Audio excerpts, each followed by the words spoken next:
baby's home.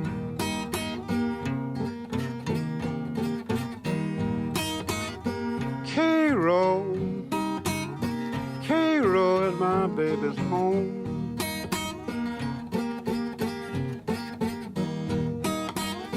One bite Cairo now won't be long.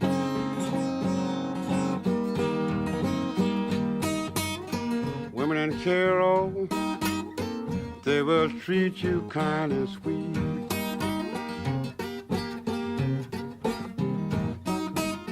Women in Cairo, they will treat you kind and sweet.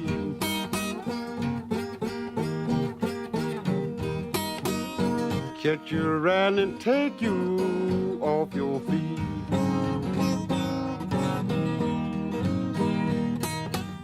Shoot you and knock you, teach you and cut you too.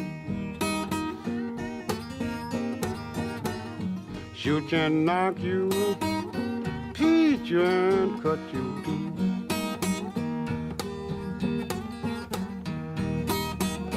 They get through the graveyard, then for you.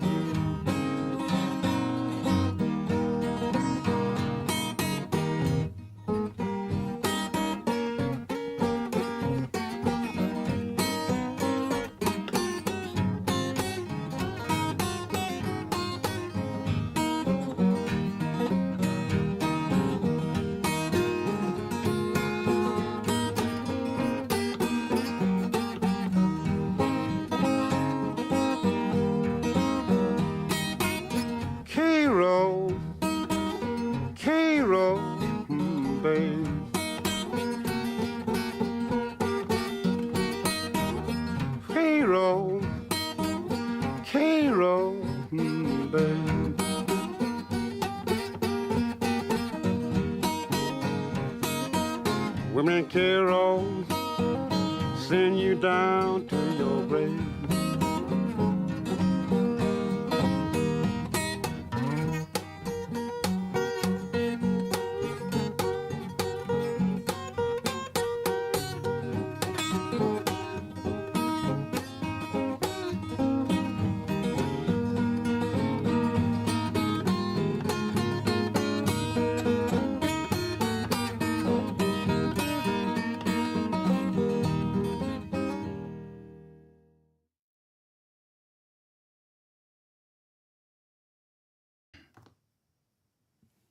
Hello everyone, and welcome to the live stream number 75 with me, Homesick Mac.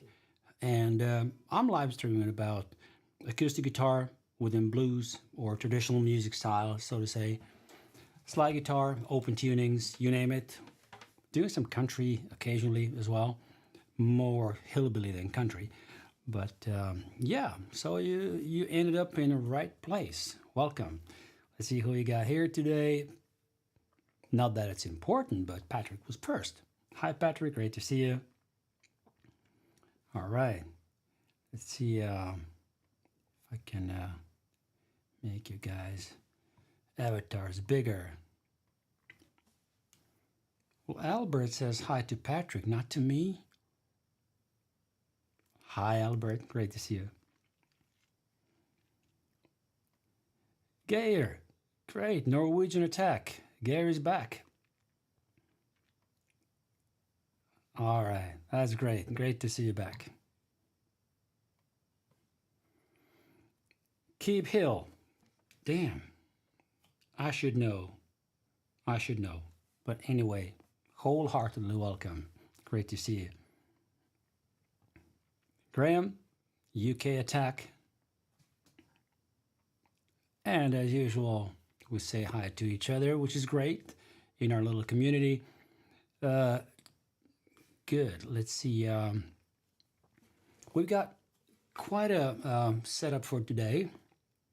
A relearning guitar. So we'll go from everything, from the beginning to becoming a pro. No, but there's a reason why I'm doing this. And one of the inspirations about this was the latest video by Rick Biato, a gentleman who is a very accomplished guitar player and a producer. He's got a great YouTube channel. I've been following him for several years now. But I actually did have this as a subject in a long list of my ideas for YouTube videos. Not for live streams, but videos. And as every master procrastinator, I never did it. And it's still on the list. But then when Rick made this video, and it was a really good one, Rick addresses more guitarists, so to say, people who are ambitious to maybe become pros or are already on a further part of their musical journey. I'm more of gain to people who either don't really play or have been playing for a long time and then kind of try to reestablish their guitar playing, which is quite common in my workshops. It's like, you get what you're projecting. Like I'm not a fancy guitar player. I play songs and I play some arrangements that are quite okay, but I'm not guitar player. I'm not so technical as many others out there who are fantastic, and I really enjoy listening to them, but I've never developed that part of the musicality. So it's let's not make it too complicated. It's about that a lot of us start playing on our own. We're self-taught, and then sometimes we kind of forget some things along the way, or we just don't pay enough attention. And then we kind of learn things the wrong way. And this is a topic by itself. What's the wrong way? What's the right way? If we just talk about holding a flat pick, there are zillions of ways to do it. And but let's just move on. Let's go to our usual beginning, which is starting to do the backup, right? And standard tuning, E. Welcome to the every week's blues backup.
All right, that was our usual backup in standard tuning of E. And I just caught myself making a mistake because I haven't warmed up. And that's one of the first things we need to discuss. Warming up before you start playing, before you really start doing things and kind of executing stuff. If you're just fooling around, just playing some backup without any goal to it, fine, no problem. Of course, we can pick up the guitar anytime. But since I'm always a very avid advocate of dedicated time for playing the guitar, and since everybody's very busy, we're doing loads of other things in life, at work, and most of the people I talk to who play guitar tell me that the lack of time is the biggest problem. So when we finally find the time, and I always recommend having maybe 20 minutes a day, but always at the same time of the day. For me, it's always 8 o'clock in the evening, 8 p.m. That's my holy time. If I don't have a gig, if I don't have a live stream somewhere that I may be guesting, that's my kind of sacred time for guitar playing. Occasionally, on Fridays, let's say, when I watch Doc Rock's Ecamm live demo, or lately he was replaced by Mr. Camera Junkie, Paul, Mr. Moderator Guy, and Tatiana teaches. So it's our Ecamm community, people who are working at Ecamm or are heavy users of Ecamm, which is a software that I'm using for this live stream. The reason you can see these two guitars at the same time, or two hands at the same time, and my talking head like this, is because Ecamm makes it possible. So that could maybe be something, okay, I'll move my guitar playing 1 hour or something like that, but it's always like that. I kind of dedicate that time around 8 p.m. and then sometimes I'll play for about 15 minutes, 20 minutes. Sometimes I'll just go through one single lick, but I will do that lick for like 20 minutes or so. And sometimes I play an hour, sometimes 2 hours. I mean, I really never know.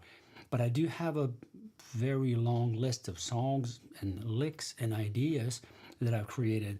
And it's like, okay, I put some kind of priorities, 1, 2, 3, to some of the licks or some of the ideas. And when I really feel like it, I just go through all ideas every time I start playing. So it's not like, okay, I'll just look at these, which are the prior. No, I go through all ideas. There are many of them. It takes like 2-3 minutes to go through them and then just think a little bit. And then I'd go and say, okay, I'm still with this priority. I'm okay with that. So let's do the number 1 on the list. So that's how I do it. But then we come to this, okay, I made this mistake because I didn't warm up before the live stream. Why?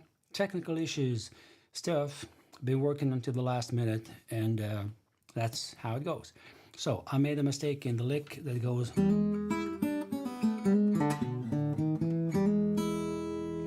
that famous Jimmy Rogers inspired lick, which is put into the when you go to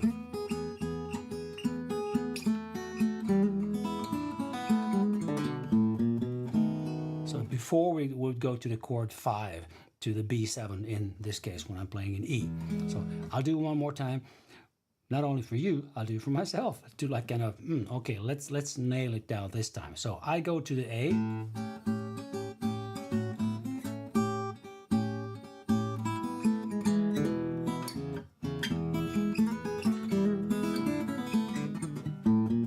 nope, he doesn't. It won't sit. It won't obey me because I'm doing it too fast. So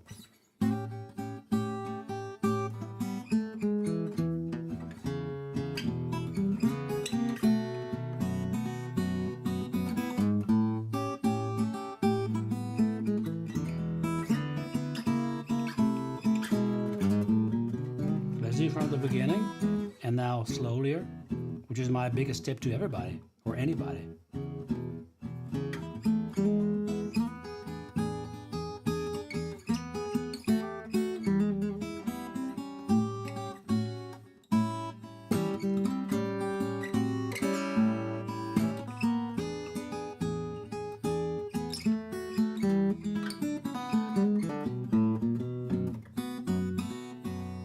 So it's exactly what happens when I relax, when I concentrate, and when I have one thing that I usually call my clue, a clue that's connected to a certain lick or a certain pattern that I'm playing.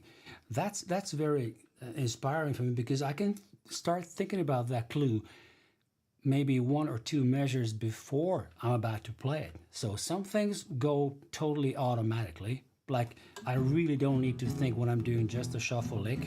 The basses and these things, right? But I know that I go to A. I'm thinking about the clue now. And after this note, I know that I'm going.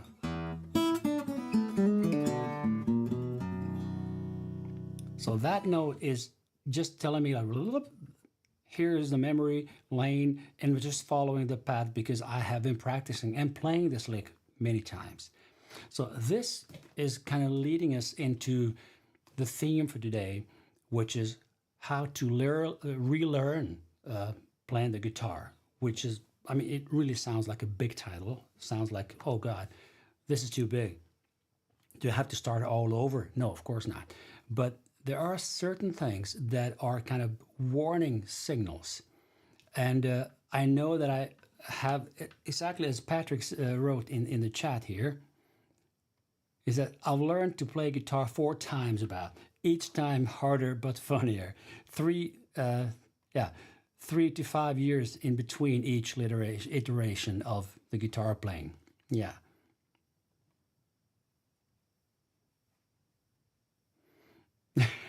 Okay. So relearning, creating our patterns of playing, practicing when we sometimes perform. And I mean, performing doesn't have to be on a big stage. Performing can be playing for somebody you're just spending some time with. It can be your buddy who plays another instrument. It can be another guitar playing buddy. And one of the reasons why I started playing and why I kind of initially didn't really hit it off. I mean, I didn't really improve my playing too much during the first 2, 3, 4, I would claim 5 years since I started playing the guitar. I did learn some kind of technical stuff. I learned to fingerpick. Okay, here's the story. 1975, I asked my father to buy me a guitar, any guitar. I just wanted to start playing because a couple of my friends were playing already. And I thought, okay, I'd love to do that. I used to play accordion at the time, the accordion with the keyboard on it, because in the Balkans, Italy, Croatia, Serbia, Bosnia, and the countries around, the accordions can be played, can be made with buttons or with the keyboards. So I played a kind of classical way with the keyboard. I took some lessons. I could read some music, but I wasn't really good at that. I mostly remembered everything by ear, just like, okay, those notes are there. So I kind of played very visually, exactly the same way that I'm playing the guitar nowadays. So I got my first guitar, and I saw somebody maybe grabbing those usual first chords, like E, I could do the A chord, and somebody I saw for the first time took the G chord like this. And that guy, used to follow, like, you know, Bob Dylan, Neil Young, and singer-songwriter scene a lot. And he saw some pictures where Bob Dylan was grabbing the G chord like this. So it must be the right way. Great. And I learned to play it like this. And then I added the second string on the 3rd fret here. So you got this big G chord. Somebody calls it clear, what's it called? Creedence Clearwater Revival chord. Right. So I've learned that G chord. And then somebody showed me the C chord. And let's be honest, I didn't have any books. There were some books, but they were kind of boring. I saw those diagrams of chords, and I just never really bothered. And I didn't have the patience to sit down and like, okay, let's go from page 1 to page 50 or something. And I even had a friend who worked at the music store where they have a couple of guitars, a couple of accordions, a couple of pianos, and loads of books. But at that time, my whole generation, people who are like 50 plus now, they started long before internet. They started long before YouTube. We did have books to buy. Let's say Mel Bay guitar courses were very popular, even in behind the Iron Curtain, as they called Yugoslavia. But actually, Yugoslavia was not within the Warsaw Pact, under the Russians. So we did have some good exchange of, both cultural events. Bands were coming on tours to us, whatever. But still, no videos at the time when I was like 15, 16, 17, 1975 and on. Anyway, not to nag about it, not to be kind of whining, oh, if we had YouTube in those days, I'd become much better than I'm now. No. If I really paid attention, if I really maybe learned through those books like many other people did at the time. But no, I had a quite good ear, so I could really pick up the chords and pick up the notes and find them on the fretboard, which is a great advantage. But it's also a trap because you get to learn some things the easy way. You find them one way and you just keep on doing them that way because you don't see other people playing. I was interested in Simon and Garfunkel, Bob Dylan stuff, but I couldn't see that on television. I couldn't see anything visually moving pictures with those artists playing. So I kind of guessed, it must have been done that way. And I've learned, let's say, when I heard The Boxer by Simon & Garfunkel, that was a great, right? So I didn't know at the time that Paul Simon was playing with with a thumb and index finger. So his finger picking was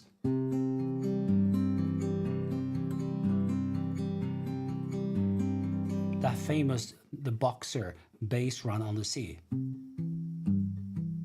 right? And that was combined with and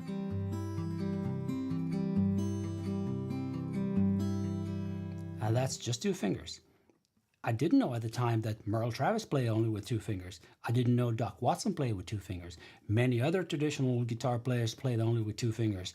And even some contemporary guitarists, like guitar players and musicians like John Hammond Jr., he played with 2 fingers only because somebody told me then that, you should be playing with 4 fingers, sometimes even with a pinky, which means that you should be able to do like... I still can't do it. So it's like, okay, why should I play like that? And you become like a rebellious, like, I don't want to do that like everybody else is doing. I'm going to do it my own way. Fine. So, but eventually I discovered that I'm enjoying playing with 3 fingers. It was like I needed something else there because my index was kind of jumping, in my opinion, too much. So I thought, okay, maybe I can do the same thing, let's say the Boxer, by playing it with 3 fingers. So I'm playing exactly the same notes. Right? So it's like, that was an easy choice for me to do it that way. And then I also realized that, okay, C chord, and then going to G like this, that was kind of a lot of work, a lot of jumping. If you're moving through some fast chord runs, that's like, maybe I should try to find another way to grab the G chord. And that was about the time, a couple of months after I started playing, that I met a neighbor to us, to a friend of mine and myself who kind of started playing the guitar at the same time, my dear friend Saki. And we just kind of taught each other, and we were kind of sitting there and just like, okay, how was that done? Okay, where's that note? Where's that note? And we were just kind of fooling around until we met him. And that's a very significant person in my guitar playing life, because Perak Mezic, that's a strange name for you guys who are not native from the Balkans. And he used to play guitar and perform, and he played in some bands, and he was really good at chord shapes and explaining things. So we took a couple of lessons with him, just sitting in the park with him and just sitting fooling around. So he taught us and he showed us some real chord shapes, like okay, G can be, that's right, because from G to C this way it's much fast, right? If I do it the other way, it doesn't really work. So this, and then also the forms of, let's say, G7, which doesn't have to be the book way,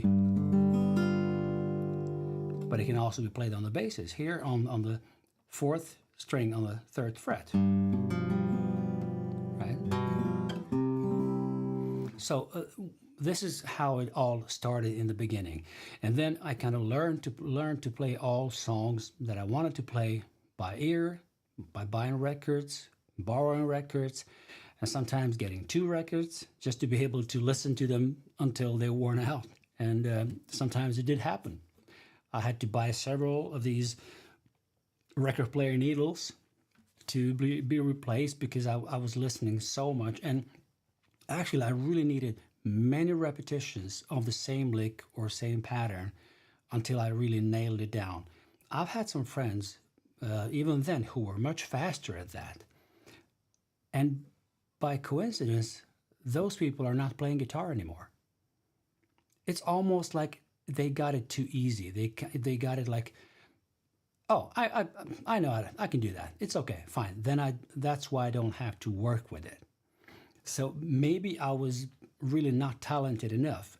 And at the same time, I've also, which I've told you guys in this live stream many times, I was so extremely lucky to get gigs from the very beginning. It was a shortage of acts in my hometown.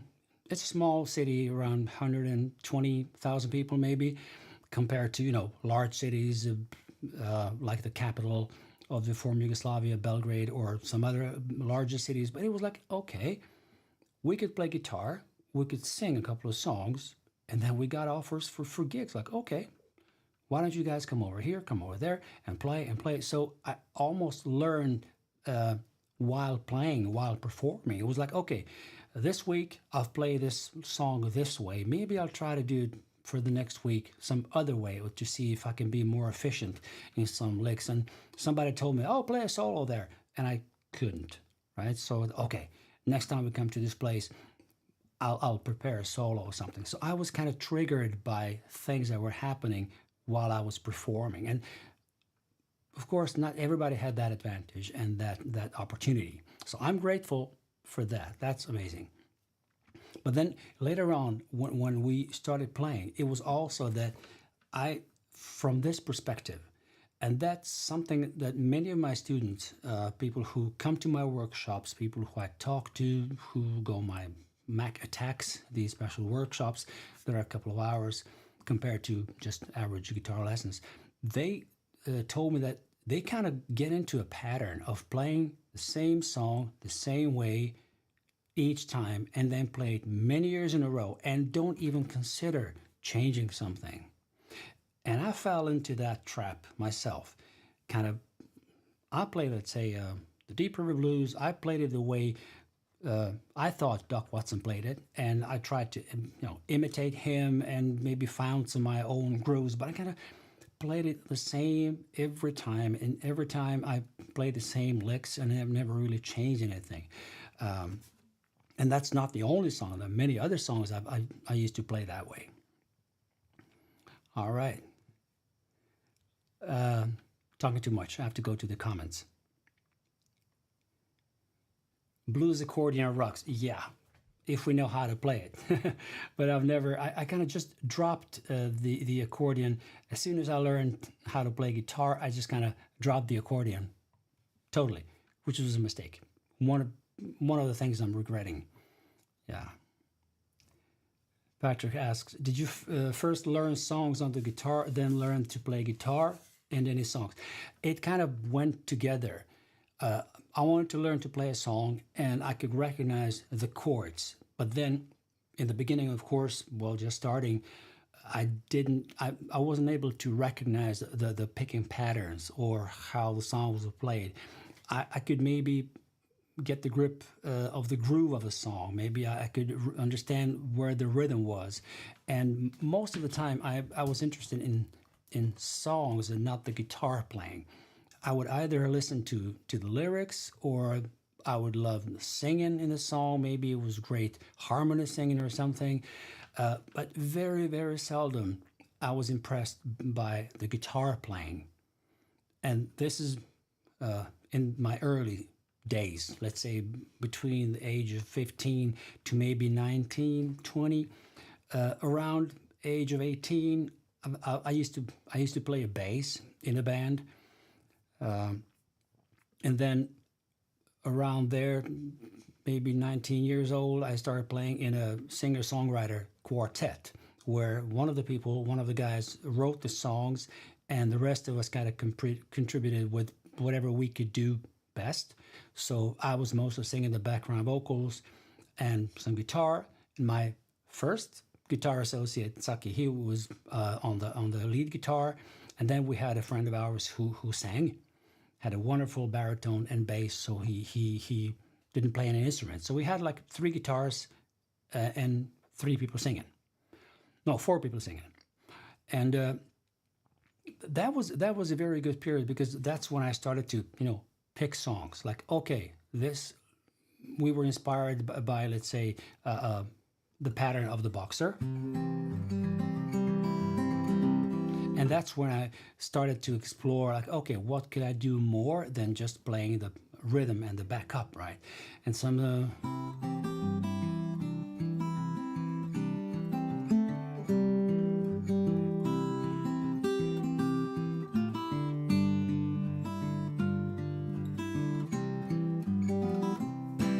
and so on and so on. So I got a little better on the guitar eventually. And then when I was 21, I went to do my military service. Thank God and thank you, a girlfriend who kind of broke up with me at that time, because hadn't I done that at that point in my life, I would have never met 2 people who really, really determined what I was going to enjoy playing for the rest of my life, and until I'm gone, definitely. Because I did my military service, and then I met this guy from Bosnia, from Sarajevo, and he used to play guitar in the style of kind of early finger picking, like Bert Jansch. He was listening to Stefan Grossman, John Renborn, and this complete British folk scene that I never heard of at that time. He could play a lot of those songs, and he was really accomplished on the guitar. It's like Sasha Strunjac, a great, wonderful friend of mine. He amazed me by the ease of playing everything. He had such a great groove and the touch, a light touch, and he also could play really, really fast. So I was impressed. Like, I want to learn how to do that, or at least emulate it at some point. And then he and I started playing together the rest of the time we had during the military service, which was 1 year altogether, and we met after like 6 months or something. So, and we continued collaborating afterwards as well. We became wonderful friends and all that. But he wrote a song called Ines, which is fantastic. It's a wonderful melody. It goes like this. But it's also a great exercise for somebody who wants to learn how to play finger picking the easy way. So this can be played more complex, of course, but the basic melody is this. So Sasha Strunjac, this is for you.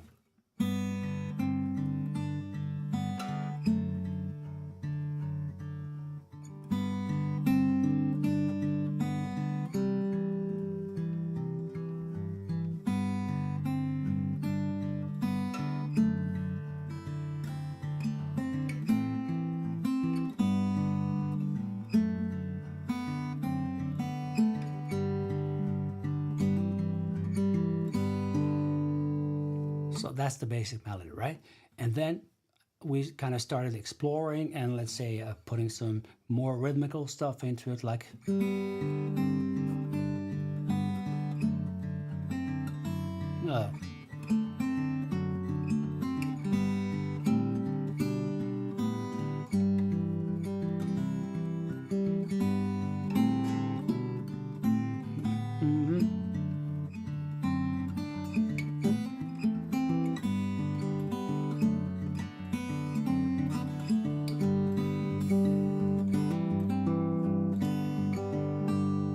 and you could hear the influences of Paul Simon's Cathy song, which goes like a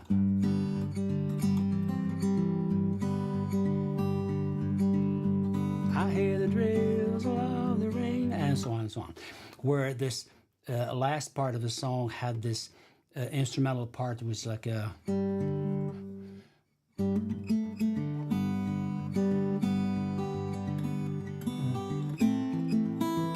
no.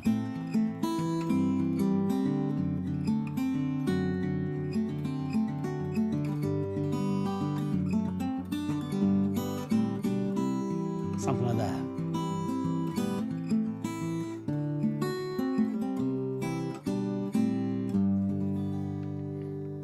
And that's what I, got really interested in, and thought it was amazing to be able to kind of maintain those basses, and then play some melodies on top of that. The reason I could do that was that I was really nailing the patterns, the rhythmical patterns, like both some shuffles and whatever finger picking I was doing. I was always rock solid in the basses and the chords. So in my case, it was about adding some single note runs or chord shapes in different positions on the neck and developing from there. So let me see, in my notes I wrote something. I know I wrote something really nice, good things to think about. And then this question, like, okay, but why not doing right from the start? Who knows what's right from the start when he's just starting out? It depends on your surrounding, depends on where you're born, raised, and who you know or don't know. If there's a guitar teacher at the local music shop, I know many of my friends in the States said, oh, I learned my first chords from the guy at the music shop where I used to hang out. And he showed me loads of licks, and he was really good. And okay, that was a fast kickoff of the guitar playing. But as some people had the money to pay the guitar teachers, the real guitar teachers who had a program and who would maybe run you through learning how to read music and to learn about the harmonies and all that. I've learned everything by ear, and I know that when it comes to my own stuff, my own kind of drawbacks or whatever, if I think about myself, okay, what would I like to improve at this age, at this stage of my musical journey? Do I can I just keep the status quo and just say, okay, I'm good. Like, I'm 63, whatever. I don't have to learn anything new. Fine. I could get gigs. I could still perform. I could, have some great time with my musical colleagues. Nobody would complain and tell me like, hey man, you haven't played any new licks for like 5 years. No, nobody cares. It's within myself or within yourself. It's a little nagging feeling that, oh man, I should really invest some time into this. And that's the first thing we need to do, invest time. Invest time to analyze our own playing and to see, okay, what could I improve? Do I really want to improve something? Do I always end up doing the same mistake at the same spot in the same song each and every time? Maybe it's that easy, and maybe that's all we need to do, just to improve the things that we kind of usually get stuck with. All right. So I need to get better at, let's say, playing slide on lower frets on the guitar neck. down here. And I'll show you that on my metal guitar in the open D, where I really don't have a high string action. Trust me, the string action is higher on this regular guitar than on that one. Usually people think, oh, metal guitar, you have to have very heavy strings and very high string action. No, I have exactly the same strings, the gauge of the strings on this guitar like on the rest of my guitars. It's always 16 on the first one, 18 on the second one, 23, 24, sometimes 26 on the third string. Then it's like 32, 42, 53 or 54, depending on the set. Basically, that's it. And even if I go down to open D, sometimes even in open C, those strings which are off of a light set, they'll cope with it, no problem. So that's the first thing. Then the second thing I'd like to improve is sometimes uncontrolled buzzing. That I get surprised myself. Like, wait, I'm holding the guitar the right way. Everything should be working, but I'm still getting buzzes. And of course, that happens in the middle of the gig or some recording session or whatever. And I'm kind of either tired or I need to move on to do some other things. And I just don't get back to that. So I need to be better at annotating things and put even these like kind of small technical stuff in between all my many ideas that I have nicely sorted in my Notion, right? Everything is there. So all I need to do is create a new tag, improvements, and just annotate everything when it comes to that.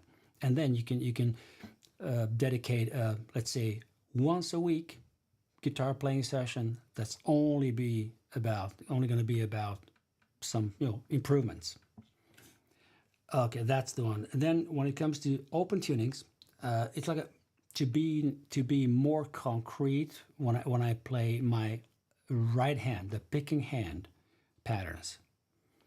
And I'll demonstrate you all this. I'm just listing them now just to start with and to see if you were interested to hear that and to see it in the live stream. If not, just let me know in the chat and I'll do something else. But then also, I tend to be lazy and do the same while changing fingering on my fretting hands, but then I will do the same thing with my picking hand. And that's from the times when I was just practicing the patterns, and I just found some great patterns that match with some of the chord shapes. And that was like, whoa, I'm happy with this. I'll leave it there. And I shouldn't have left it there. And one of the great examples of improving some stuff was when I learned to play the Kansas City Blues the way I play it now. And I will demonstrate that on this guitar, and then I'll move over to open D. So let's say if we go, the main pattern of Kansas City Blues is this. Bass chord, right? And I've shown this several times in the live stream. But anyway, walking down Main Street, going down Beale, looking for the woman they call Lucy. She done moved to Kansas City. She done moved to Kansas City. So this is a scaled down pattern that would have been by the book, like this. Walking down Main Street, going down Beale, looking for the woman they call Lucy. She done moved to Kansas City. She done moved to Kansas City. So this is playing the chords with a kind of practiced in picking pattern with a picking hand. So my left hand didn't change too much. I was just... So in somebody's playing, this could be very complex if this person haven't played any fingerpicking before. Then the natural first step would be just managing the bass and chord run. And when that kind of really sits nicely, then you could add some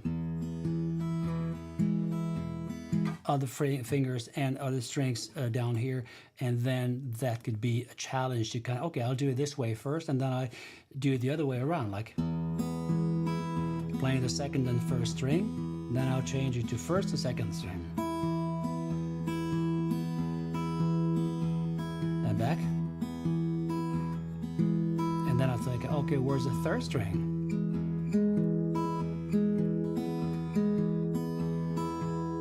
And this is great. This improves the, dexterity of your fingerings, the fingers. You learn the patterns. Okay, these notes are when I play like this, and when I change and play this other string first, and then it sounds like that. But still, we don't have the melody. So when I started to kind of walking down Main Street, going down B,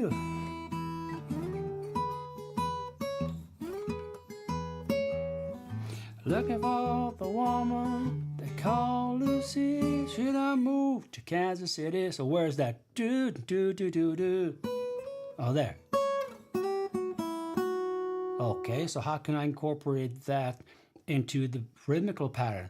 Well, not really, because this could be a solo. This could be something that I would play instead of a verse. I could just do the instrumental part, which emulates the melodies to start with. And then the solo can be something else. And that's what inspired me. Like, okay, let's learn where the melody is in this song. So I started playing just to back up and sing on top of that. And then instead of singing, I would just play the melody and the melody of the song. And I go back to singing, and then I was done. Then later on, when another iteration of improvement, Warren came to me, Patrick, as you said, every couple of years. And that's when I was performing so often. Then, you get to play the same song many times per month. And at some point, you will get tired of playing it the same old way, and then you would maybe start improvising. Not to, bash on any other distinguished musician colleague to me that plays many, many songs the same way for like 40, 50 years. But those licks are so original. Those licks are so much that person and personality that it's like, yeah, that's it. I can listen to this guy 50 times a month and I will enjoy each time, although he plays the same thing all over again. Doesn't matter. But I'm kind of went from playing the Kansas City blues the old way, only kind of unconscious picking with my picking hand, into something that today, like after at least 40 years of playing that song, sounds like this.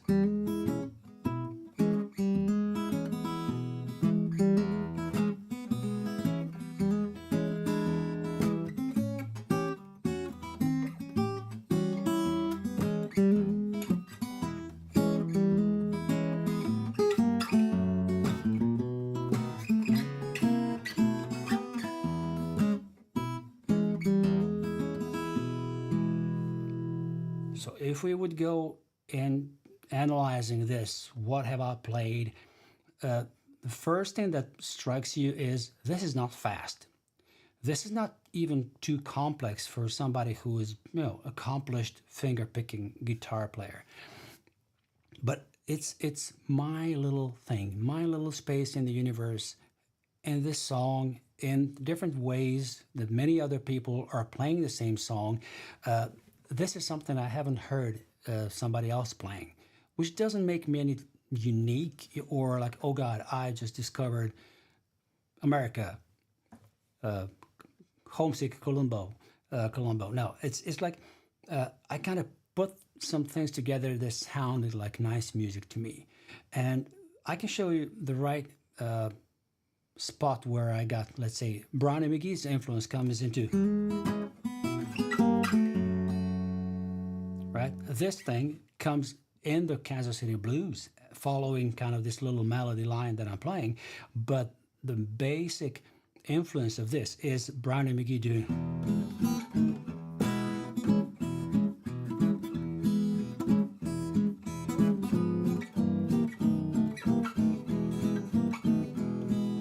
When you love, you went in love with the drill. If you don't, somebody will. You got to be a real good lover for the whole day long. You better mind. And so on. I've learned to play that song by Brownie McGhee and Sonny Terry, and that kind of stuck in my head. And then when I was doing the Kansas City Blues arrangement, all of a sudden I realized I don't have to play all those strummed chords. I can play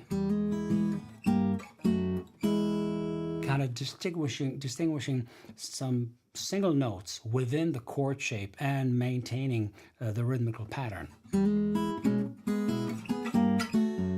So it's like a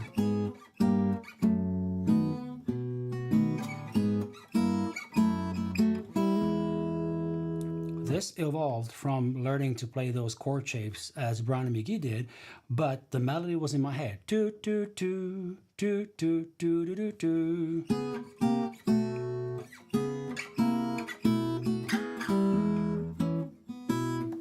And there's also a bit of Jeff Muldore's influence. Jeff Muldore is an amazing guitar player, arranger.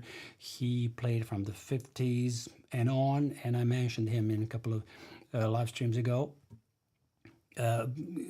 Great voicings on the guitar, fantastic arrangements, and I think I've heard this lick by him and some of the arrangements and whatever. And I thought about honoring him when I created the intro to the song Ants in My Pants when I was about to record it with Sam Mitchell.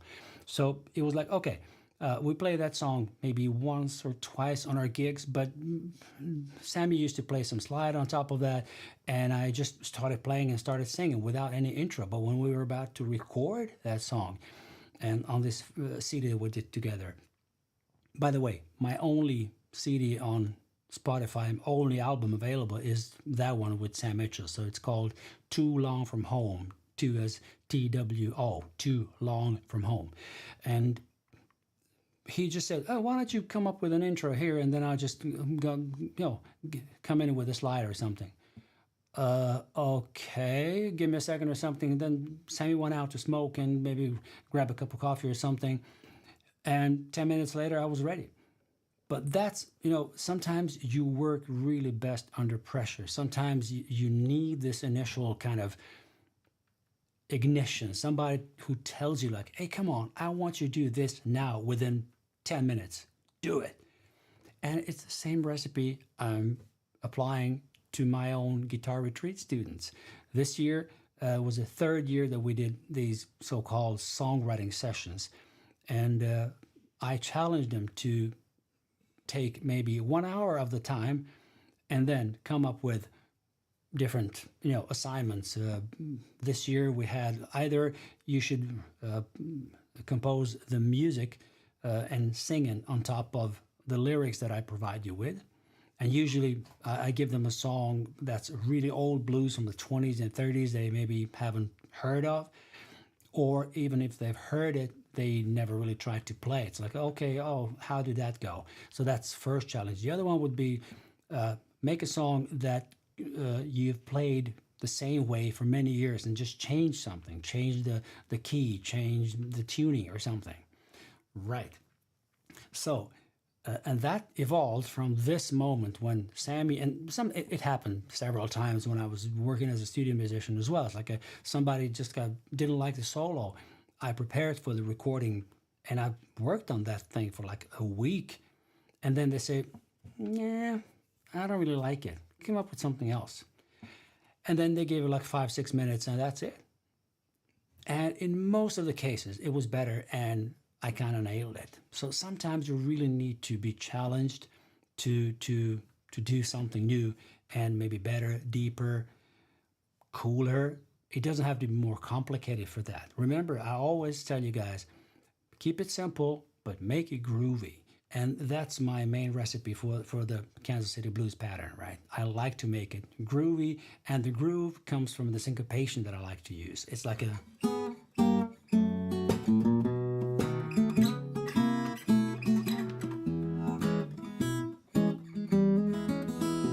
It's like you can hang on a note or something, or you let the note ring for a longer time.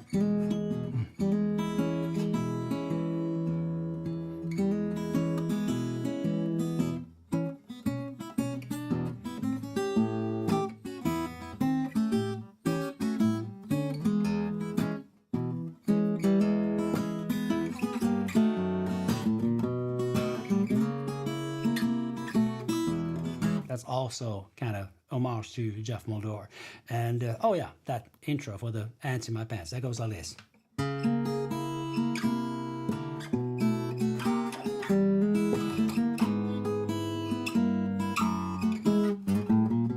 It makes no difference, baby, where you go.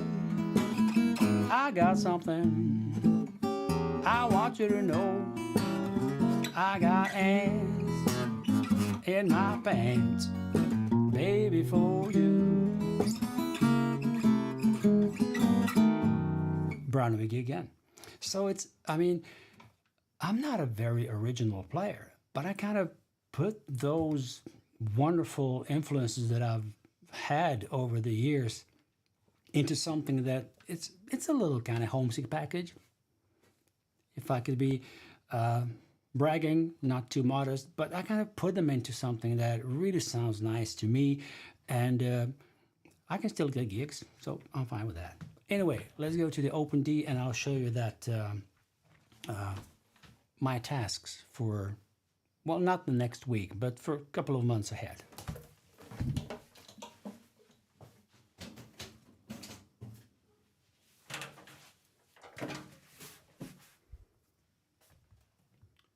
So now we got this wonderful guitar, and the slide is in the way for the camera, so we'll just move it a little bit.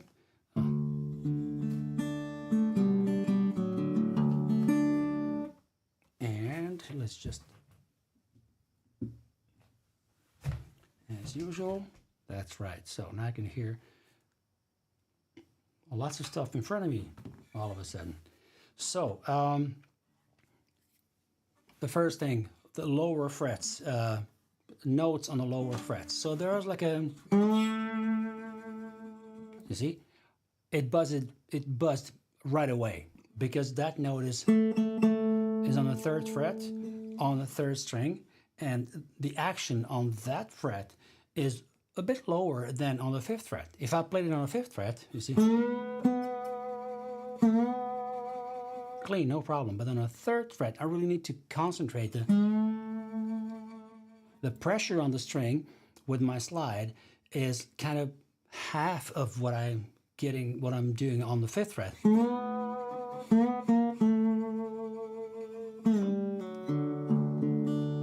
I nailed it now because I was really concentrated, and I thought I shouldn't screw up in the middle of the live stream. But if this was on a live gig, if this was, you know, under the pressure of performing, somebody else is playing, you don't always really hear yourself so well if you're jamming with somebody. That's why some patterns, some licks, some stuff need to be practiced so much, and you really need to be sure you can nail it any day, any time. That way, some circumstances won't affect you. Maybe somebody will just, you know, come into the door and just say, "Hey, Mac, great to see you here," right? And you're in the middle of the lick and you just screw up because, oh, hi. Yeah. It did happen. Really, it did happen to me. So let's say,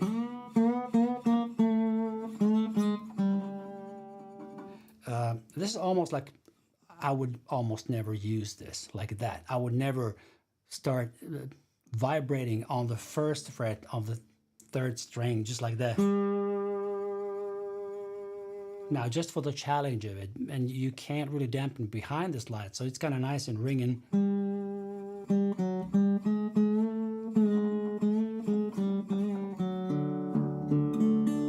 Right? It's a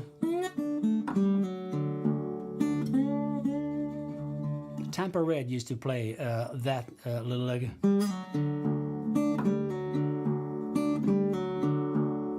Sometimes a bit sloppy, sometimes you could hear some string buzz, sometimes he would play it with a finger, but the rest of the lick would go with slide.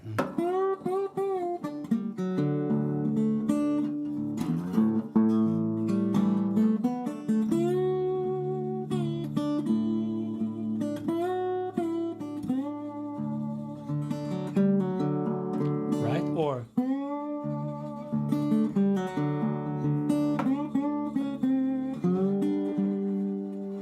and so on. So I would kind of, how would I try to solve this? Well, maybe several days in a row, I would just go and play that particular note there, and just keep it ringing and slide it and vibrate it maybe for 5-6 minutes, and that would do. It's okay. We don't need to practice on that for hours. It's enough to just go through it like that.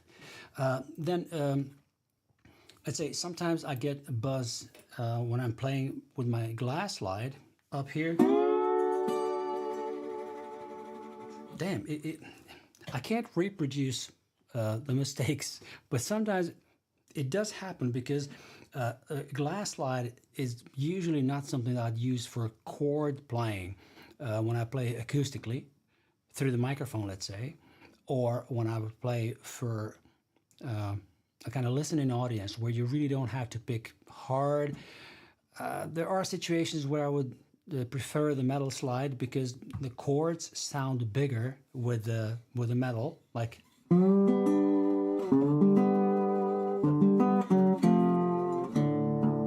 Right? Let's do the same thing with a glass slide.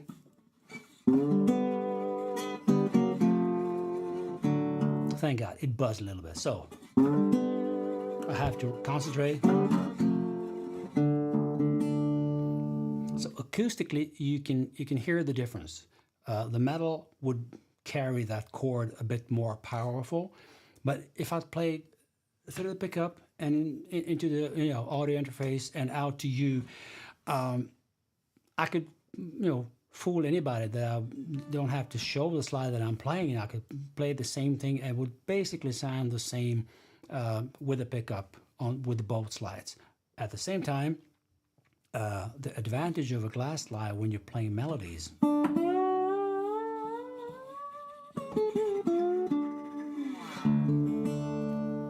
and the same thing with the metal slide.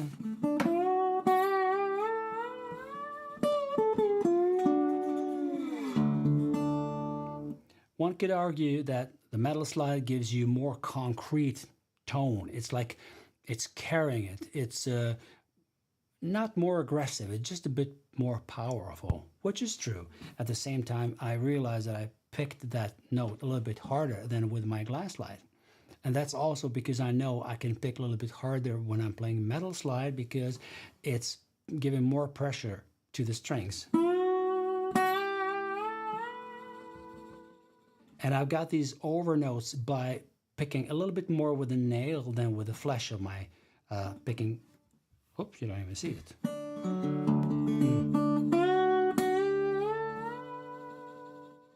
If I would play that with the flesh of the finger, so it is played with a nail, with a very short nail, but still you can hear a little bit of the nail, but it's a lot of flesh in that note as well, because I start picking from with the string on, let's say, half of my top of my nail of my finger. Let's press the string and I can show you like this. Maybe it's not so obvious, but anyway, it's it's visible here on the camera like this. So that's where I start picking the note.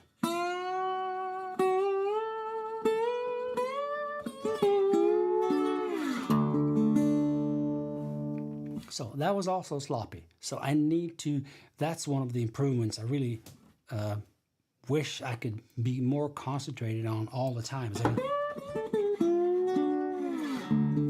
I was right. So you kind of need to rethink the thinking, relearn the licks you already know, but kind of play them a bit more carefully, a bit more, with a bit more attention to what I'm playing. Sometimes it can be sloppy just because I know it, but then it doesn't really. Sometimes it can give me a, I don't know, blood taste in my mouth after the gig because I thought, I could have done that thing a little bit better. Yeah, but to cut the story short and to finish off this, we've passed the hour now, but out of respect for your time, of course, it's more that it's not so much that I want to improve the technical side of the playing. Of course, the better technique of playing will provide you with more tools to express yourself as a musician. I will I know that I will never lose the groove of the song. So sometimes, some nights, you're really not on your, on top of your game, but I will still always be able to execute the groove, the main kind of message of the song, and to execute the lyrics and to look people in the eyes when I'm singing it to them, for them, and telling a story. That's always my main priority. The most important thing is always to tell a story, have a nice groove, and everything else will be okay. So I think I'll leave you with that, because I was concentrating on some technical stuff, picking patterns and all that. Yeah, I forgot one thing. Let's say when it comes to the right hand picking techniques, like when it comes to open tunings,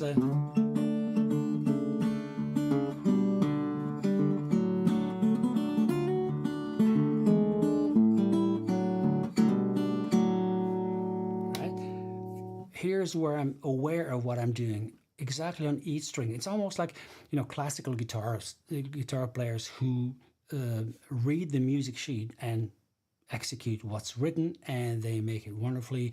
That's perfect. So a kind of emulating that way of playing is when I really know what I'm doing here. I'm using these licks when I'm, or patterns, not licks. These are patterns of my picking hand when I'm playing Jesus on the main line, because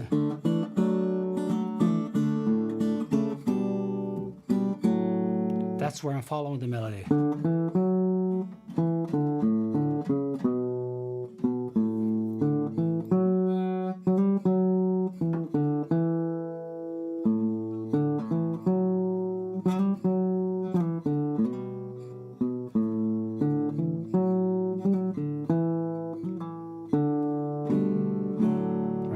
I could play a,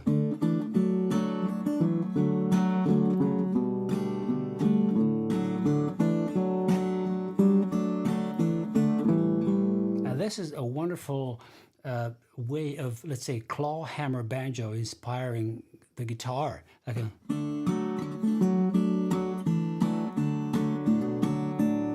it's like every note that you play is followed by a kind of rhythmical strike, like a tap, tap, tap, tap, right?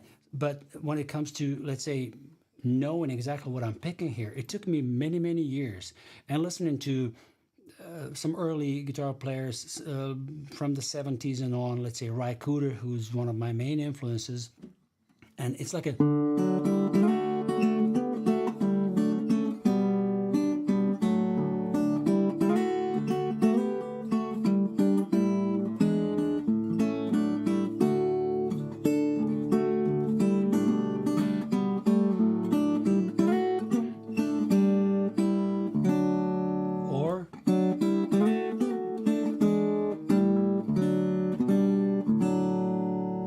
this is where I really improved by being conscious of exactly which notes I'm playing. All these melody lines played in harmonies, like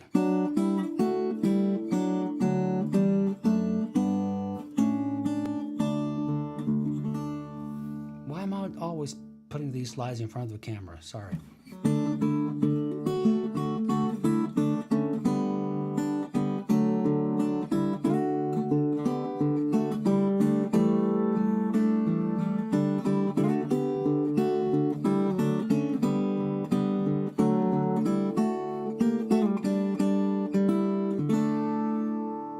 This is also, let's say, influenced by, the drone notes, so some folk music stuff from Ireland.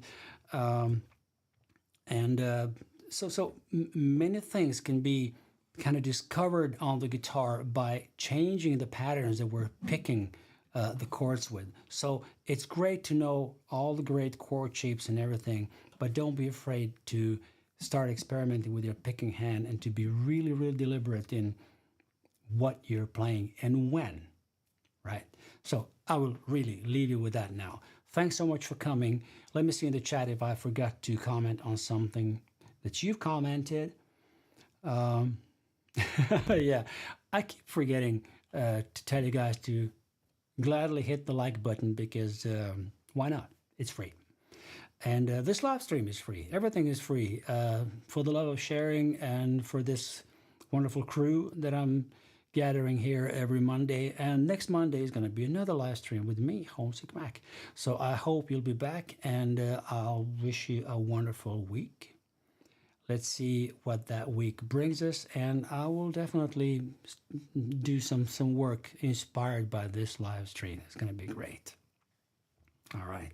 So let's listen to the outro. I'm sitting on top of the world. Don't worry. The world's got big problems, but we need to stay on top of it. Thank you so much for coming, and I'll see you next week.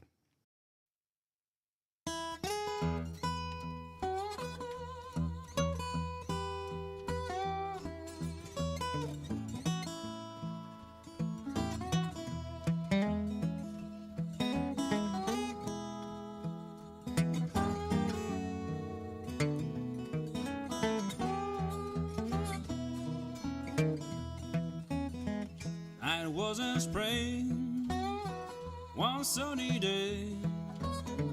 My sweetheart left me, thought she went away. Now she's gone, and I don't worry, but I'm sitting on top of the world. Things could call me up, down and out by soul. Said, come back, Daddy, thought I need you so. Now she's gone, and I don't worry, 'cause I'm sitting on top of the world.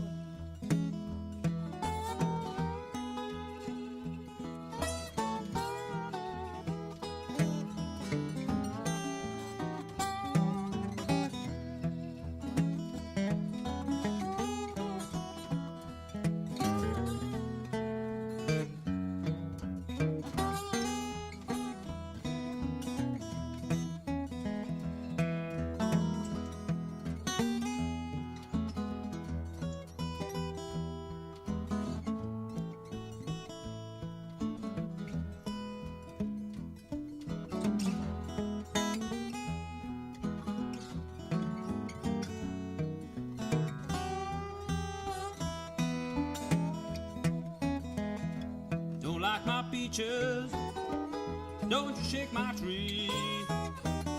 Get out of my orchard, let my peaches be. Now she's gone, I don't worry, but I'm sitting on top of the world.